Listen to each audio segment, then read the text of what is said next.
What is going on, Notre Dame fans? Mike Sinker and Tim Hyde from Blue and Gold live on YouTube right after Notre Dame 45, Wake Forest 7. We're going to talk about all aspects of this game in today's show, so appreciate everyone who's watching live with us, watching back on YouTube, or listening to the podcast version of this video. Yeah, if you're watching live with us or watching back, of course, hit that thumbs up, subscribe to the channel for more content. So, yeah, Tim, we'll just go right to the game. Irish win by 38. Tell me what you think about the game. Oh yeah, I mean, just a couple of little quick notes here. Obviously, it's a sloppy game to get rolling, and then obviously their talent just overtakes over the course of 60 minutes. A lot like the Pitt game. That's okay. I mean, that's what you expect in games like this. Just a couple of little quick notes I did running up here to get this show rolling was obviously, Hartman was unbelievable versus his old buddies I wrote down. High-fiving guys were probably, you saw him smiling a bunch when he was at the line of scrimmage because guys were probably calling checks and things like that, probably his old calls. I thought that was pretty fun. Defense, how do you hold the team to 7 and you look like you were sloppy the whole game, right? It was just a sloppy game, missed tackles, blah, blah, blah. And you hold the team to 7 points, and what did Wake get? Maybe 200 yards? I haven't even seen the total stats yet. But it was just one of those odd games. No turnovers until that first play of the third quarter. Gave him Notre Dame a quick touchdown, and just boom, second half was dominant after that. Really excited about the offensive line. A couple of mistakes. The one pressure right before halftime was a twist Wake ran, and Coogan and Billy Schroff kind of just the way they passed it off wasn't clean, but you're going to get that when you got 5 guys starting for the first time. The one tackle for loss where Estime gets crushed in the backfield. The D tackle is clearly Ashton Craig's guy. And because Coogan's like, what the hell are you doing? That's your guy. And Craig just shoots to the middle linebacker. Hey, first rule in inside zone and duo, you block the down guys. But that's going to be a learning thing. Kudos, Mike.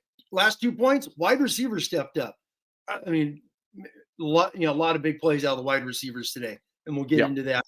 And then, how about the players of the game? How about 2 6-year seniors? Everyone wants to talk about Hartman. Baptiste, a 6-year player, another guy who's played a ton of football. Those guys were outstanding. So I just found that interesting. On senior day, you get the 2 1-year rentals at DN and quarterback. I thought those 2 guys played outstanding. So roll from there. Look forward to questions and just get flowing on this game and get ready for Stanford next week. Absolutely. It's like Notre Dame's offense. This game felt the same as the Pitt game. Pretty much, it's like it's sloppy early on. It's slow, but once they get rolling, they get rolling. Great start. Tim, was interesting. Horrible end to the first half. Fantastic start to the third quarter. Do you want to talk about those? Kind of those 2 aspects of the game. Yeah, obviously the big sack. They were just attacking JD and Maris. They might as well just been a 3-point stance in the A gap all game. Those guys are just attacking all game. The 2-minute drive was just perfect until they got down there at the end. And it was just one of those.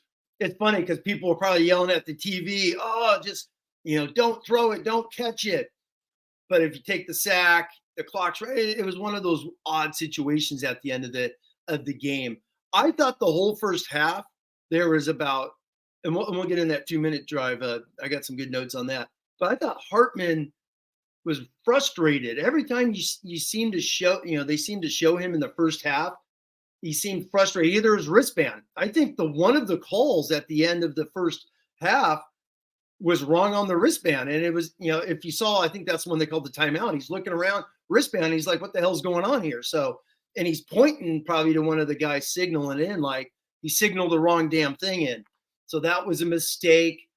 Then they have to burn a timeout after that because the clock runs down again. It was just a whole 3-play segment of just an absolute mess down there that, luckily they got a field goal to give it a 2-drive game, a 2-touchdown or 2-score game, excuse me. And then the first play of that third quarter, boom, extend it, and then just the barn door opened up, and they just dominated the rest of the game. But yeah, I thought Hartman was frustrated. They did on the one where they got the downs, or I think the missed field goal on third down. He's trying to hit phase on, he's running a post. It's like, man, so you could tell he was talking to someone there too about a signal. It seemed like the whole first half, and in the second half, wasn't a lot of signals. It looked like they called the play and they ran it and went from there. But last thing, if there's any questions and things of that nature get going, is we talked in our Friday show. I really want to get into this about balance. And I charted the heck out of this today. First half, 9 passes, 6 runs. 4 out of the 6 runs were positive, meaning 4+ yards. First, and on the passing, the same thing. They're about 50-50. The second half, Mike, I just charted the Hartman. He had 8 first down plays, 2 runs, all positives, and all 6 passes were completed, including the touchdown at the end. So all first down plays. And then I'm sure, lastly, I'll throw this out for people to think about and ask questions and talk is, dude, you want to talk about play action? I think that's all they did. They did rollouts, boot, play action. I charted 3 play action touchdowns, I believe. Easy. I'll have to look at my notes. I'll probably 10 RPOs thrown in this game, including a nice one from Angeli. His first pass with the Flores fumble was a hell of an RPO pass. And obviously his touchdown was a play action, faking the inside run in the A gap, boom, hits the corner. So if I was laughing during the game, because obviously Parker's press conference, as we know, Mike, he kind of said, hey, I know what's being said out there in the press. So they went overkill today with play. They ran more play action today than probably the entire season put together. So I found that interesting. Yeah. Is it a bad take for me to be like, I don't love that they just like overcorrected here? Because like it just kind of shows to me that maybe they care about their press clippings too much. I don't know. But hey, it worked today. I'm glad it did. And yeah. It's also, in a quick 12 seconds on this, it's also the style of D you play. Wake is a quarters man. So you're going to get a lot of outside man. And the play actions they did took advantage of that. Going deep shots, knowing the safeties are going to have to chase and cross and things of that nature. Where Clemson is a straight man, free, keep a dude in the middle of the field, play the quarterback's eyes and flow. Clemson always had a guy deep. So that's just 2 little, types of defenses you get with play action passes. Okay. So kind of in the first 8 minutes here, we've done an overarching, maybe Tim, like some kind of quick thoughts on the game. And then we're going to dive deeper into some of the specifics. I think we have a lot to discuss about the receivers. But Tim, like when you think about Notre Dame 45, Wake Forest 7, is there anything like really to take away from this game? I mean, the season is what the season is. We expected Notre Dame to win this game pretty handily. We expect them to do the same on the road at Stanford next week. But is there anything like that you can really take away? It's like, look, Notre Dame's not playing, obviously, in the playoff. They're not going to play in a New Year's Six bowl. So I get that some fans might have tempered excitement right now. But for you in this game, Tim, is there anything you can kind of take away from it? I mean, it's one more win. It's a lot better to have a shot at winning 9 games next week, 10 in a bowl, than it is, playing in the Independence Bowl. Bob Davie, 1997, with 7 wins. So that's that's just my quick 12-second reaction off of that. First off, it's Notre Dame football. So when you go against teams you're better than, go beat them. I think that's a big thing this year, is that they have beaten those guys. They lost to Louisville. Louisville was their Alamo. I mean, let's just be honest. That was an ambush. But also Louisville is number 10 in the country and playing in the ACC title game. They clinched it today in a heck of a game against Miami. Obviously, Ohio State is playing for a playoff shot next week against Harbaugh and and the cheaters in Ann Arbor, all that. Don't get me rolling, man. Unbelievable.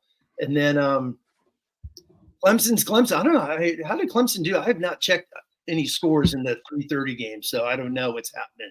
So I don't know if Clemson's up or whatnot. But Clemson was kind of a revenge game when you look at it towards the Clemson's way. up 17 in the fourth quarter as we are live. I think they're playing North 34-14. Carolina. Is that North Carolina and Drake May? Yeah. So Clemson's probably going to end 8-4, win a bowl game, 9-4. And they're going to be kicking themselves. They fumbled away multiple games this year. That they had. So, it's 9-3. You and I talked 2 weeks ago. Vegas was 8.5. They were 8.5 last year and they won 8. They're going to be 8.5 this year. Probably beat Stanford and win 9. So, yeah, it's not a playoff team. And I think we're always going to look back at this season and just punch ourselves in the gut about Ohio State. It's going to be the Ohio State game because that kind of just opened the door to other things down the road. Yeah. I want to dive into the receivers in a second. Got a couple of super chats. Tim D says, Wes Welker, Julian Edelman, Cole Beasley, some of their heights and not the biggest guys. And he says, Jordan Faison, 5'10", 175 pounds. Let's officially nickname him the Squirrel. You'll have to talk to Jordan about that. But Tim, he was great today. Let me pull up the stats. 4 catches on 5 targets for 39 yards and the touchdown. It's a nice ball that was thrown to him on that that play action to end the game. I forget who threw it. I'm kidding. I think I remember who threw it. But Tim, thank you for the super chat. But yeah, you look good. I mean, I want to dive into the receiver play, but yeah, it was pretty good tonight. Yeah, I mean, someone just put Bob in the chat, just put Joey Gethrell. Exactly. He's a guy, even his punt return went for 4 yards, 4 or 5 yards. I'm like, oh my God, he's gonna break this thing. He just, when he gets the ball in his hands, doesn't it feel like something's gonna happen? He looks like 1,000 miles an hour compared to Chris Tyree, who gets a bubble screen and gets destroyed by 8 guys because there's just no ability to make a cut. And it always seems that way. Not to jump on Tyree, he had one early in the game. The first play of the game goes right through his hands on a quick out. It seems like every time Faison touches it, something's going to happen. So freshman, great. You'll get into, I don't know what the stats are again. I haven't looked at them, but Greathouse, that's the most healthy that dude's played in 6 games, it looks like. And he got targeted. I think I said the other night on our show, the last 3 games, he leads the team in snaps as a receiver with no catches. He hasn't even been, he hasn't caught a pass in 3 games. Then today, obviously, he had a nice day. So Flores, 100 yards. Holy crap. Yeah. Mike, do you know, everybody, Rico Flores is the first 100-yard receiver since Austin in the Fiesta Bowl. And then in the regular season, Stanford, the last game of 2021. So kudos to Rico for breaking this streak. At the receiver position. Right, because tight ends had. Yeah. Exactly. Notre Dame has nothing but tight ends that get 100 yards. So Evans and Mayer. But seriously, for Rico to get 100 yards, finally, a wide receiver with 100 yards. That is awesome. Awesome to see. Yeah, for sure. Trash with the $2 super chat. Is Wake Forest like our senior day team? I don't understand the super chat. Is it as far as I mean the Senior Bowl, you know what? Since the Brian Kelly 2.0, they've kind of hammered everybody. Before it used to be a train wreck, an emotional nightmare every Senior Bowl. Notre Dame has lost a lot of Senior Bowls, some famous ones out there. So since 2017, everyone just go back to the schedule. They're all blowouts. I mean, the last 2 years, BC and Georgia Tech shutouts. So Wake scoring today is the only touchdown Notre Dame defense has given up in 3 years in a senior game. So that's pretty awesome. Yeah, that's pretty awesome. Yeah, I mean, Flores had the fumble, but I mean, otherwise he was great. Faison, great house. Jaden Thomas played a little bit. I didn't see him until the 3rd series, but it was good to see him. Like, clearly he's still not 100%, but Great House has been dinged up. It was good to see him. Eli Raridan with the touchdown reception of 19 yards. He had 3 receptions for 39 yards and a score. How about Merriweather? A little 35-yard touchdown on a post. We like to see that. That's why we're not bailing on him yet here at Blue and Gold. He needs confidence, and the coach is clearly trusting him. He started today. I mean, he was Yeah. out there with the first team, and Jack Sobel of Blue and Gold tweeted out before the game. He was like, Merriweather is warming up like he is the starter. So I think that was really good to see. Just Tobias, like, just continue the grind, bro. Just like continue the grind, believe in yourself, believe in the process, because clearly, Tim, the coaches haven't given up on him. I mean, did he lose some playing time the past couple of games? Yes. But not today. So I'm hoping that, you know, he sees the light at the end of the tunnel here. And that, no, I mean, those are great points. And all this constant chatter from fans like, oh, he's transferring, dump him, blah, blah, blah.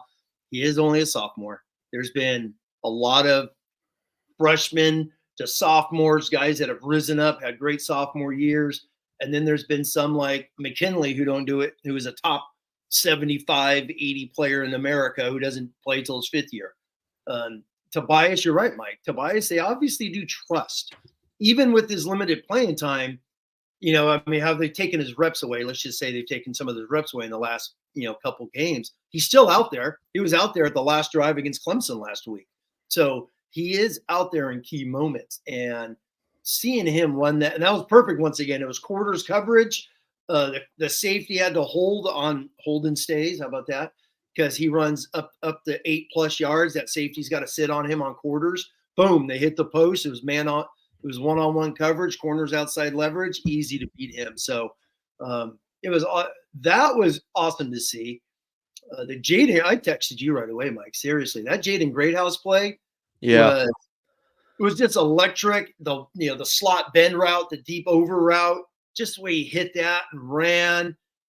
It was good to see because we haven't seen that in 6 games. I mean, seriously, 6 games since we've seen it. I mean, you and I keep talking about him on Wednesday nights. He was on a pace for a freshman, be a freshman All-American. He was having a hell of a first month, then the hammy, and then it's not healthy enough. So for him to catch it and run like he did, that's awesome. That's awesome for him. Flores, Faison, Mike. This is refreshing. 3 true frosh. You love to see it, man. Wild. And then Tobias is, I know he's not a redshirt freshman, but he technically is with how much he missed last year. Yeah, I love it. Chris Allen with a $5 super chat says, start the Angeli for Heisman Fund 2024. Go Irish. Chris, we're going to come back to your super chat in just a moment. But the Notre Dame football season, the home slate might be winding down. But there's still plenty of sporting events that you guys can go to. And not only sporting event, but music, comedy, theater. I mean, these are things that you're going to be going to. And when you need tickets, go to gametime.co. Not gametime.com, gametime.co, because that ticket buying process can be stressful. You find the event you want to go to, you get the seats, you go through the ticket purchasing process. Especially if you are buying a ticket at the last minute, these things can, be a little stressful, but, gametime.co takes out the stress. So head to their website for a fast and easy way to buy tickets for sports, music, comedy, theater near you with killer last minute ticket deals. So you can get relaxed and get hyped for that fun that you're going to have. And when you use the promo code BGI, you'll get $20 off your first purchase. And they will guarantee that you'll get the lowest price, or they'll refund you 110%. You don't need to plan months in advance, since they have deals right up to game time. Snag the tickets without the stress with Game Time. Download the app, create an account, make sure you use that promo code BGI for $20 off your first purchase. Last minute tickets, lowest price guaranteed. Terms apply. All right. Trash said, I meant we play Wake on senior day all the time. 12, 15, 17, 2023. Okay. Yeah. Well, 12 was Manti Te'o. Yeah. 15.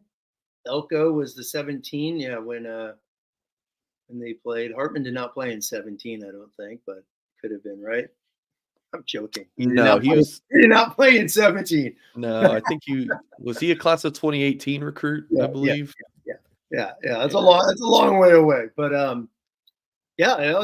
Great point, Trash. I knew about the Manti one. I think 15 was like 45-35, like a shootout. right? Or was that 17? It was one of those years. It was just a crazy shootout type game. And then obviously today. So, yeah, Wake is not. I mean, Wake's got a lot of injuries. I watched them against North Carolina earlier in the week, and that's when I was like, yeah, they're going to struggle. I think my score prediction was a 33-13, 35-13, Something something like like that, that. yeah. Yeah, I felt Wake would struggle. Thought Notre Dame would play sloppy a little bit, which we saw. Hell, they start the game 3-and-out for crying out loud. So, and roll from there. Then they had the other 3-and-out after the onside kick. Hey, unbelievable job with the onside kick. They get the ball, but then that was just some screw up. And actually, they run the ball 3 times. Let me take 2 steps back here, and twice today. Which we'll dive into this down the road. But twice today on 3rd and medium, 3rd and long, they run Payne on 3rd down. I'm like, what the hell are you doing? Throw the ball. I mean, Hartman's obviously clicking, and twice today they run the ball. I thought that was just exhausting to watch twice, where you take Estime out and you give it to your 3rd down back. I don't know. I don't get this rotation, but hey, who the heck am I, right? It's game 11. It is what it is. So yeah, going back to Chris Allen's super chats. See, the thing about Angeli that I'm loving is I've been around long enough to see kind of the ebbs and flows of this. Right now, when we get on, the entire chat's just like, Angeli's the man, Angeli's the man. The second Angeli struggles next year, if he does start, everyone's gonna be like, how dare Notre Dame ever start him? Who made this decision? Fire that person. Notre Dame football, yeah, exactly. It's Notre Dame football. Throw out, the I shouldn't throw out the logic, but we'll just use the emotion. But I know Chris is kind of saying this, with a winky face, but he did look good, Tim. 3 of 3, 36 yards and a touchdown. The quarterback play was just really good for Notre Dame tonight. Angeli looks calm, cool, and collected as always. Yeah, and I was bummed with Flores is the fumble. Even though defense held them, but it was like, oh man, great catch. You get the mojo going because they were going to let Angeli. I felt like throw that because they had plenty of time, like 11 minutes left in the 4th, and you felt that was going to be just Angeli go out there because this whole starting offensive line's out there, which I like. I know some people don't. I like the fact those guys are just keep working. It's almost like a mindset to keep those guys out there and just keep grinding and working away, especially to get Estime over 100 yards. I thought was huge. But he's really, really good at those, the quick outs, the RPO, slinging that thing real quick. It's a lot like Jack Cohn. I mean, those are a lot of the throws that Jack Cohn really did, those types of games. So obviously the next phase to see Steve is doing is the down the field shots, the attack things. We saw obviously the corner route to phase on there for the touchdown, and just keep growing, keep evolving. He's gotten a lot of reps. He's about like 4 games this year now, right? He's played 4 games. No, he's I think solid. More. Well, I'm just saying. The last drive like when really he's actually thrown. Yeah, the Navy one was killed, because they had all those yards. But you got Tennessee State, Pitt today, so really 3 true games. I could be missing one more, but I don't think so. Sure, he played against Central Michigan, right? Yeah, he had a touchdown to Price. Yeah, exactly. Central Michigan. So 4, or that might have been Tennessee State. I can't remember, but go ahead, Tim. Yeah, but you're right. Central Michigan, he threw a couple passes. That's 4 solid 4th quarter reps that he's gotten, and those things are huge because we all know as Notre Dame fans and all that, we talk about this all the time. There's been tons of games in the past which hasn't been that way, where they just, they haven't been able to get the backup in and play this much in the 4th quarter. So that's been huge to see. But no, he's been efficient. He's been solid. Freeman wants to bring in a 4th quarterback. Who's that going to be? That's going to be the mystery, right? The mystery behind door number 6 as we figure all this out. But it's going to be an interesting quarterback battle. And CJ Carr's coming. So it's going to be a wild, wild winter hearing about their news, the 7-on-7 that they're doing. And then spring ball is just going to be rocking at quarterback. Yep. We'll have plenty of offseason storylines. That much is for sure. And then I think after I had a really good comment in my recruiting show Friday morning with Kyle Kelly. Someone asked, like, Mike, can you do like a show where you guys talk about like transfer needs and stuff like that? So Tim, I think that'd be fun. Maybe after Stanford game that Wednesday, we'll do that. So, quick some housekeeping things. Goolsby and I will be live 7 p.m. Eastern on the Blue and Gold YouTube channel Sunday, and then the next live show after that will be Wednesday nights. Tuesday. Can we do Tuesday, Tim? I think I texted you about that? Yeah. I mean, we'll solidify that here in the next. Okay, yeah. I think I'll need to do Tuesday night. Yeah, exactly. We'll figure it out. Yeah, I do tie giving with my with one set of my in-laws on Wednesday. We could do tie giving the day before Thanksgiving. Yes. Make sure you guys hit that thumbs up, of course, subscribe to the channel, all that good stuff. If you are just joining us, $5 super chat from Trash. He says, "Why is media biased with our injuries? Our wins get downplayed. Our losses mean we're overhyped. Broadcast never mentions them. Makes me sick." Is it? Yeah. I mean, if you're gonna, I mean, number one, they're not out there supporting Notre Dame. They're not gonna. I mean, did Notre Dame even get mentioned today on College Game Day? I was busy with my daughter doing a few things. I usually fast forward just to see a couple little blurbs here and there. I don't watch it from start to finish, but I mean, it's like, I don't even know if they even got mentioned today because they're out of sight, out of mind, so to speak. So heck, they didn't even talk about Michigan until 2 hours and 6 minutes into the show, for crying out loud. So, and they're the talk of college football. So if you want to talk about media bias, how about that towards Michigan? But that's twice I've mentioned Michigan. Look at that. Trying to. Tim, do you have something to say? Trash, thank you for the 5. Do you have something you want to say about Michigan?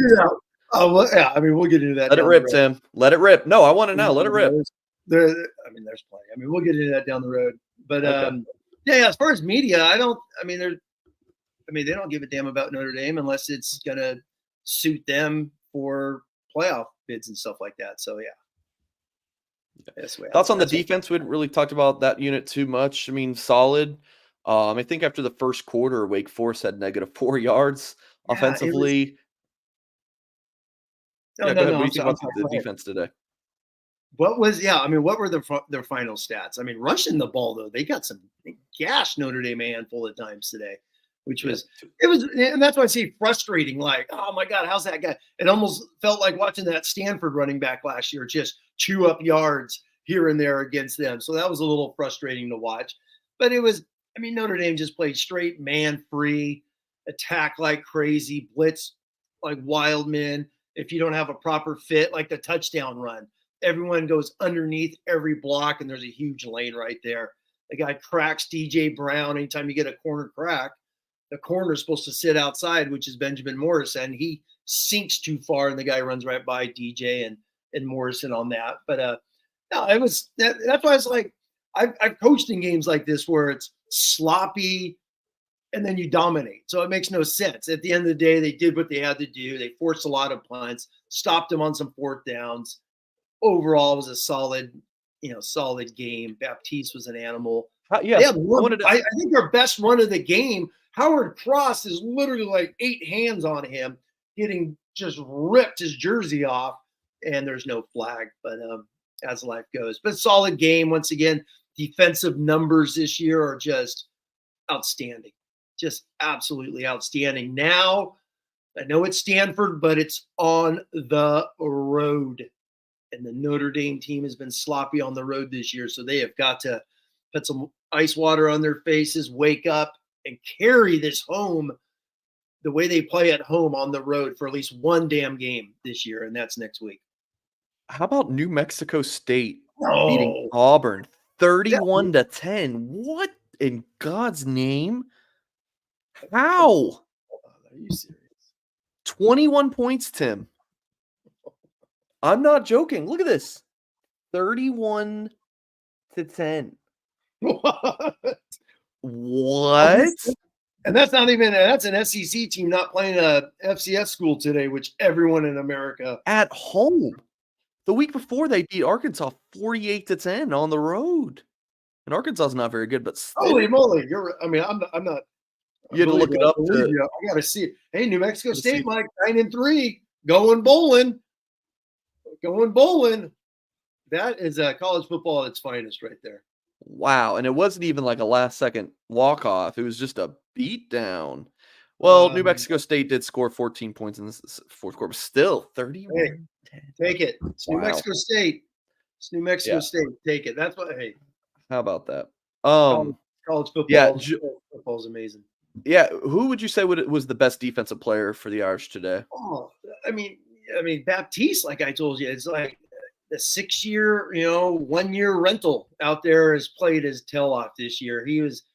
I thought he was, I didn't know what to think of him early on, but it was that Ohio State game. Once that Ohio State game came, boom, he's been outstanding the rest of this season. So he was lights out.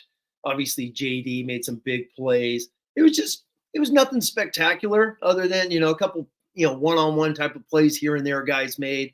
But Baptiste with the block, the sack, had a huge tackle for loss on a run play. So I mean, he really stood out in the first half. The first half when that game was tight and whatnot. Yeah, someone said Riley Mills was solid. Interior, they were good. Some of the runs, the gash runs is just over blitzing, running by some guys. Those are a few things I saw live. All right, we got a super chat. We will get to un momento. We are going to hear from our sponsors over at Irish Realty.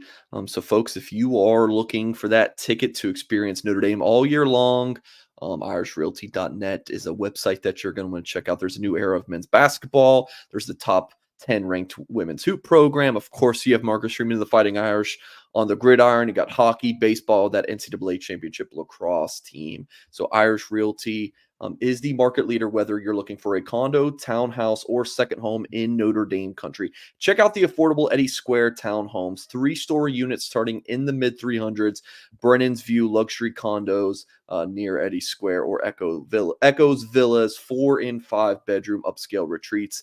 And don't miss the Belle Terre Villas, a new community just north of campus. Whether it's for pure enjoyment or an investment opportunity, Irish Realty has you covered in the Notre Dame market. Check out irishrealty.net to find out more. Tim, how about Audric Estime hitting 1,000 yards rushing this season? I mean, he had a strong game. I still don't love Notre Dame running them late like they do, but as long as he's not getting hurt, it's fine. But just kind of fourth quarter, he's getting 6 carries or something, 7 carries when the game's Notre Dame's up 40. But 22 attempts, 150 yards and a touchdown for Audric Estime. Hits 1,000 yards on the season. No, that's huge. Yeah, 2,000 for his career, putting him in the top 15ish or so of just hitting 2,000. I think is pretty awesome. So yeah, I mean, I know people have comment probably with Estime. He's the battering ram. He was hammering it a little bit. The other guys, Love, man, there's one play with Love though, real quick play. It's only a couple yards, but once again, like Faison, those dudes, man, when they just keep getting a little bigger, a little faster, a little stronger, explode. They got some energy, but no, it was nice to see Estime had some powerful runs, and the one TFL, like I said, was just a miscommunication with Ashton Craig and Pat Coogan on a scoop block to the left. I think the only time he really got stuffed today. So good physical, overall solid game out of him. Folks, I post about this on our message board at blueandgold.com. Chris Conover says this isn't impressive at all. They should do this. We want this to be the way we play against actual good teams. Listen, you can poo-poo and be like, oh, I only want to see this against the good teams. You can be glass half full. That is your right. But I think it's also okay to be excited when Notre Dame wins by 38 points. I really do think either is fine. I personally am more optimistic, and I just think that is just, you can call it realist or whatever you want. I just think that's a miserable way to live, is just think, oh, well, that's what they should do, or that's just not me. The first thing. Yeah, that's the first thing I said is like, yeah, exactly. That's what you should do, and that's what they have done. And they have done that against these teams this year. They have outplayed them. They have handled them with ease this year. There hasn't been a Stanford. There hasn't been. Against these teams that are unranked. I know Clemson was unranked, but it's still freaking Clemson. It's Clemson on the road. Yeah, Clemson exactly. But they have handled all of these teams. So yeah, I mean, if you want to be angry, they didn't score 72 points today. Go ahead. I mean, it's all right. It's still football. Yep, Lou Holtz and Thunderbolts $5 super chat. Thank you very much. He said, "Good W, but I think Sam Hartman I don't think Sam Hartman is comfortable throwing the ball against good teams. Footwork all over the place, delayed throws, and balls underthrown. Yeah, I mean, Tim, like, think like the second talking point for me is like, what do you learn about this game? And there's really not a whole lot. Like, you learn some things about like Flores and Faison, maybe even Angeli a little bit. Ashton Craig. We'll talk about the offensive line next. So you learn some things about the old guys, but I mean, Hartman is who he is. At this point, like critiquing him, like he played really well today. But I think we just know who he is. When he has time, he will dice you apart. And his receivers are open. He will find those, like he'll dice you apart. But when he's under pressure, like he was early, like I think he had Merriweather for a touchdown. There's a free rusher on him, hit him, like and the ball sailed inside. Like he just kind of is what he is. So I mean, he might get one more good team. He's not going to play a great team in Stanford next week.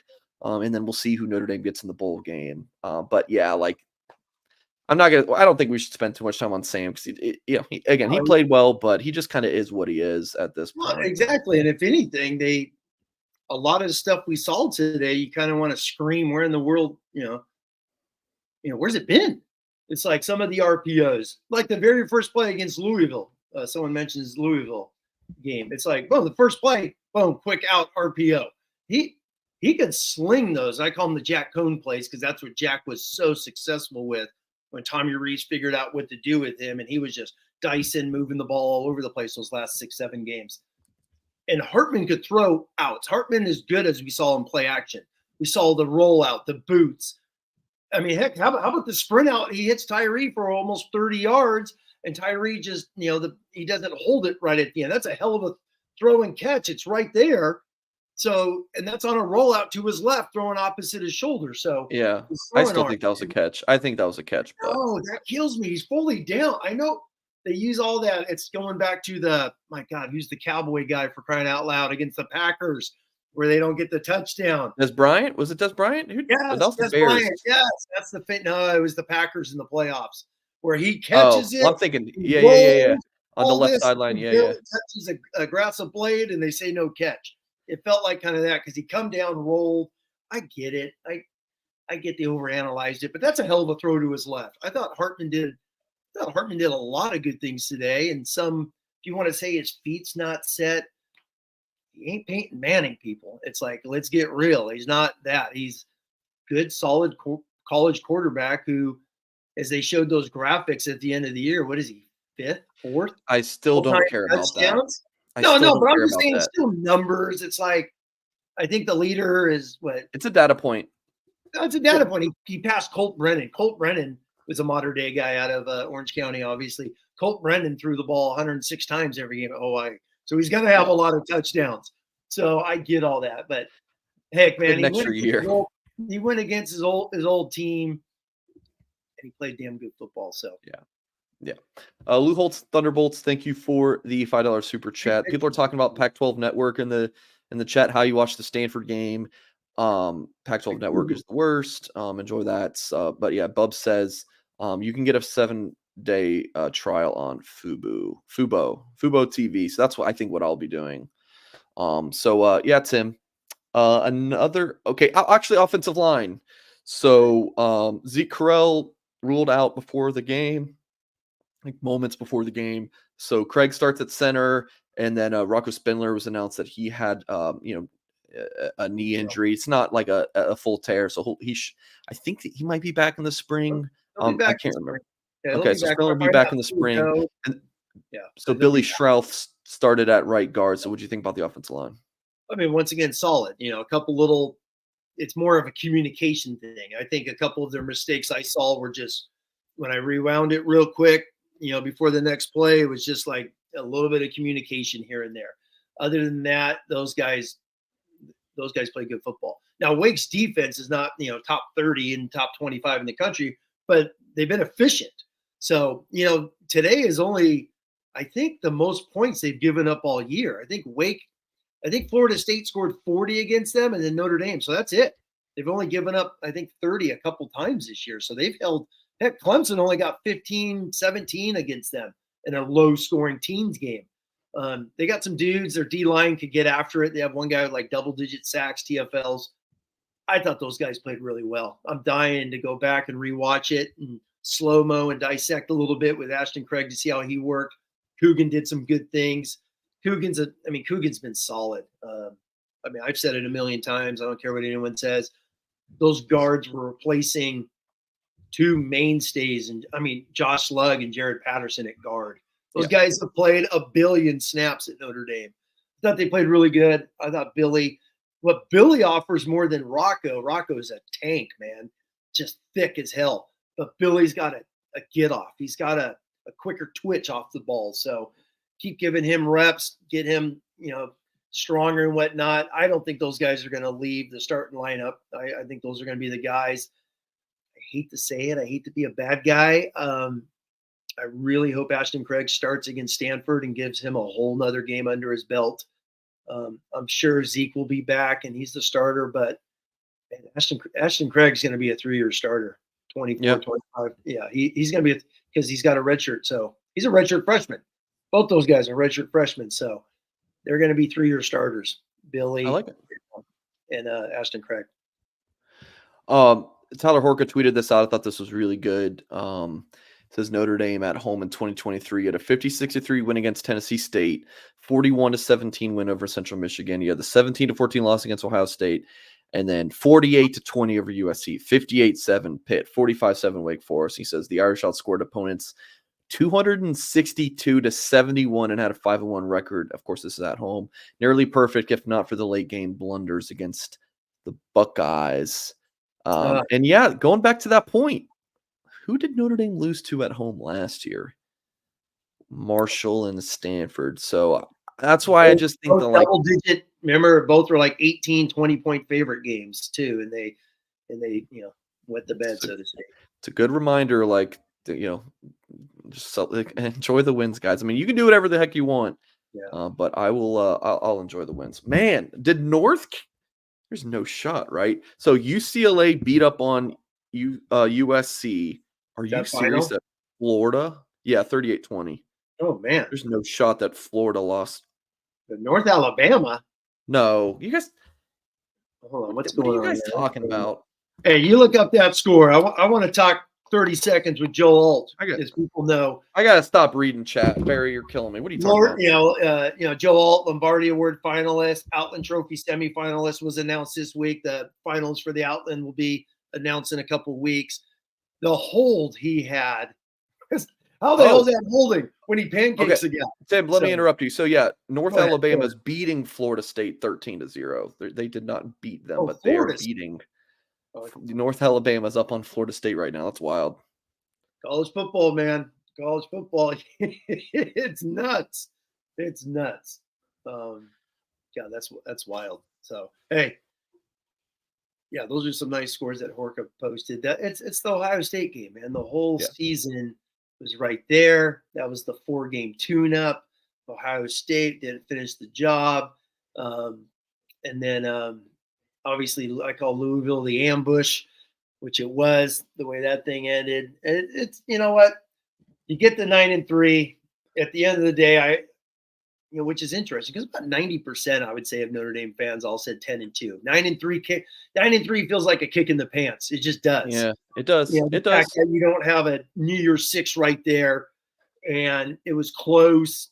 Didn't get to it, and it's a kick. It's a kick a little bit. Thoughts on Jared Parker today? I mean, assessment of Jared Parker. I mean, we talked about this a lot on Wednesday, but what did you think about him today? The play calling seemed good, but the thing is, yes, it was good because things worked. That's kind of my thing about it's not just on one person for the offense to hum. But I mean, they definitely, I love the play action. It took some. I thought they pushed the ball downfield a little bit more. It was good overall though. But again, it is Wake Forest. So it's kind of a, back and forth there.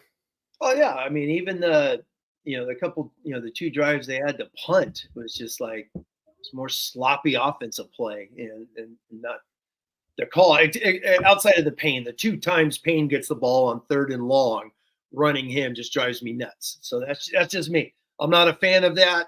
the running back rotation kills me sometimes. Price goes in there and gets destroyed. One of the ones Hartman either got sacked or got rid of the ball late. Sometimes just play your best player until you can't play him, but that's just a few things like that. But the boots, the rolls, a lot of this are things it's like, why didn't you do some of this at times this year, right? Yeah. One thing we did not see today is all the pinning and the pulling, all the pull-ins that they've done a million times this year. So that was nice. They really stuck to inside zone and duo, a ton of that. And so that was nice. Now except for the one time they pulled was when Payne got destroyed on they ran old school counter with Billy and Fisher, old counter tray from the Redskin days. But other than that, it was fine. Like I said, my big thing going into this game was the first down, the plays, the positives. They had a positive flow on first down today, and that what moves the chain and gives you chances to go down and make plays. And that's what they did. All right, wrapping up. Chris says, Mike and Tim, this is a 9-3 senior laden squad with the best transfer quarterback. What's next year going to be? 7 or 8 wins, maybe. That team will be super young. Quarterback will be experienced. I don't disagree. I mean, we'll see. I mean, we got to see. Well, the thing is, it's even more than the quarterback to me. It's the defense. You lose Mills and Cross and Javonte Jean-Baptiste and all of your linebackers and Cam Hart. Does X go pro? The defense is the bigger concern for me. So people are talking about Jordan Travis injury. That sucks for the Seminoles. But yeah, Tim, you want to touch on that? Yeah, I mean, next year is going to go into year 3. We've talked a billion times about a lot of young guys that are playing good football that are obviously going to come back. QB you got to figure out, but that's going to be, I think, every year until they got a guy that takes the reins and he's the dude for 3 years. Yeah. Until he's the next Ian Book for a couple, who had it for 3 years. Kaiser had it for a couple years. Obviously Golson, Reese, the Clausen, Brady Quinn.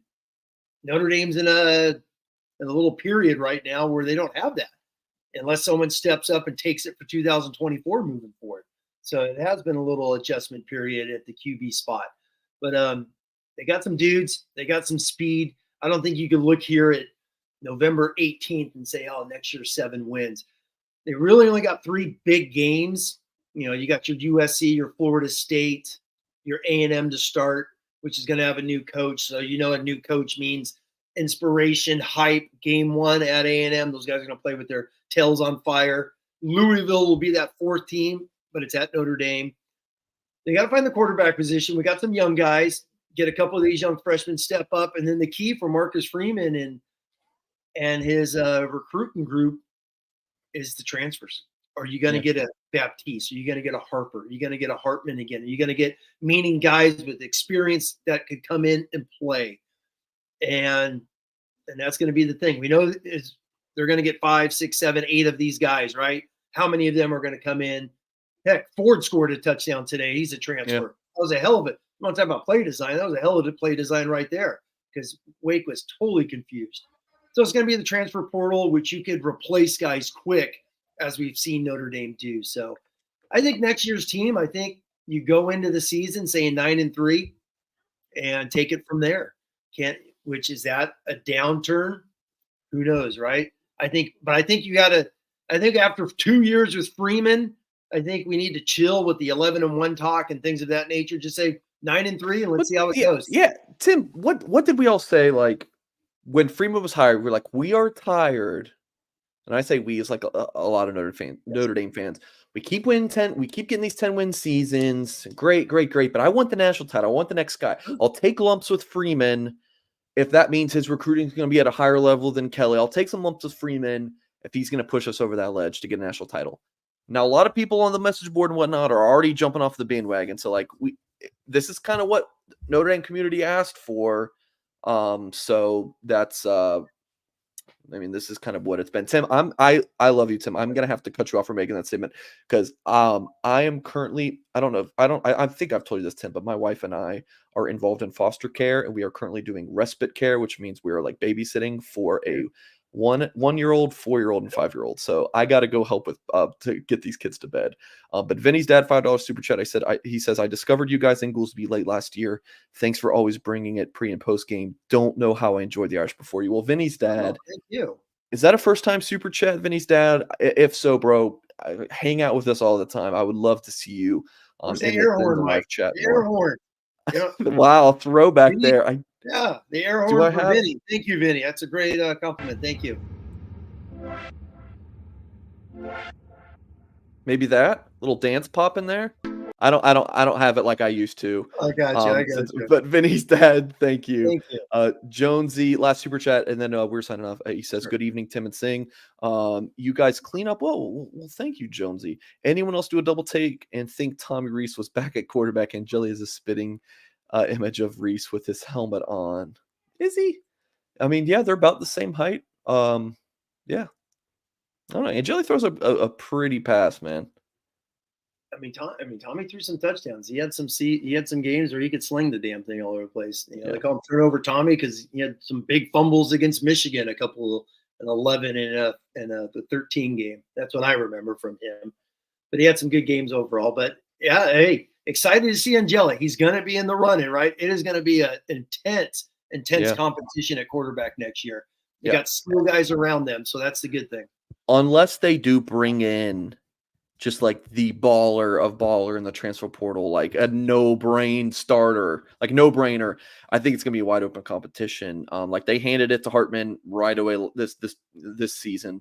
I don't expect them to do that with this upcoming one. I think it's gonna be a real competition between all the guys. And we haven't really seen that before. Like the Cone year, it was Jack Cone. Yes. The Buckner versus Pine year last year, everyone knew it was gonna be Buckner. We'll see who they bring in. Who knows? Maybe they change their mind and don't even bring anyone. I don't know. I'm assuming they will, but I think it's gonna be a real competition. I think whoever they bring in, they're gonna learn from what they did with Hartman and kind of guaranteeing the job. I don't think they're gonna do that. I think they're gonna tell the new guy, like, hey, this is not we're not handing you this job. You got to go win it. I think they're gonna be upfront with that. And we'll see where it goes from there. So, like I said, I got to go help my wife put some kids to bed. Appreciate you all for watching tonight's show. Notre Dame 45-7 win over Wake Forest. Hit that thumbs up. Before you get out of here, subscribe to our YouTube channel. And of course, folks, as always, we will catch you next time.